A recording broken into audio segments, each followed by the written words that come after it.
زندگی آخر رلا ہی دیتی ہے، پھر چاہے ہم اپنے ماں باپ کے کتنے ہی لاڈلے کیوں نہ ہوں۔ بے شک۔ وسیم بھائی، یہ کوٹ ہے اشفاق احمد صاحب کا میرے سامنے، تو یہیں سے آغاز کرتے ہیں آج کی بات کا کہ ڈو یو تھنک کہ زندگی واقعی اتنی مشکل ہے؟ بالکل، اصل میں دنیا کی سب سے جو غیر یقینی چیز ہے نا وہ زندگی ہے، اور سب سے یقینی چیز موت ہے۔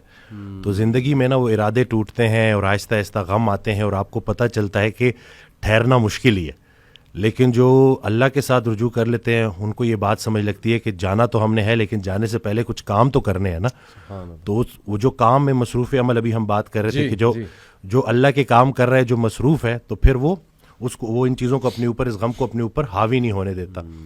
وہ حضرت واصف رحمۃ اللہ ایک شعر پڑھا کرتے تھے کہ غم بھی گزشتنی ہے، خوشی بھی گزشتنی، کر غم کو اختیار کے گزرے تو غم نہ ہو۔ تو یعنی کہ غم کو قبول کرنا ہے، اس کو ریڈ کرنا ہے، اور اس میں نا بڑا لیسن ہے۔ صحیح بات۔ تو یہ اللہ تعالیٰ ہماری برداشت، سب سے بڑی قوت برداشت ہے۔ بالکل صحیح۔ تو ہماری یہ برداشت بڑھانے کے لیے اللہ تعالیٰ غم بھیجتا ہے، صحیح۔ اور آہستہ آہستہ صبر کے ذریعے، نماز کے ذریعے انسان جو ہے نا اس مشکل سے نکل آتا ہے، کیونکہ اللہ کا وعدہ ہے کہ ہر سختی کے ساتھ آسانی ہے۔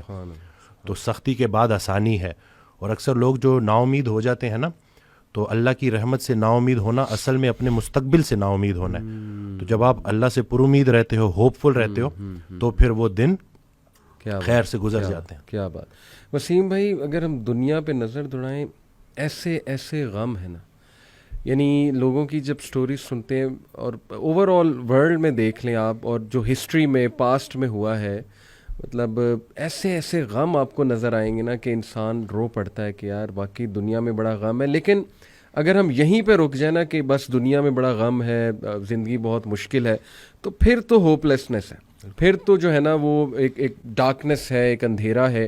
دیٹس وائی آئی سے ٹو پیپل کہ دیکھو جو ایتھیزم ہے وہ یہیں پہ رک جاتا ہے۔ بالکل، وہ کہتے ہیں کہ بس we are all here and we are doomed, اور بس ٹھیک ہے، سفرنگ بھی ہے، کیوس بھی ہے، ڈارکنیس بھی ہے، اب کیا کر سکتے ہیں۔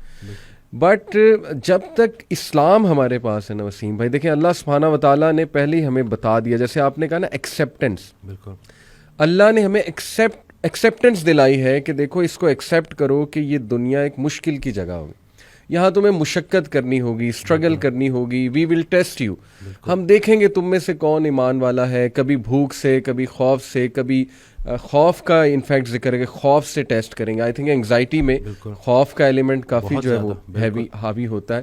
پھر لاس آف لائف سے تمہیں ٹیسٹ کریں گے، لاس آف فروٹ سے تمہیں ٹیسٹ کریں گے، لیکن وہ بشر الصابرین۔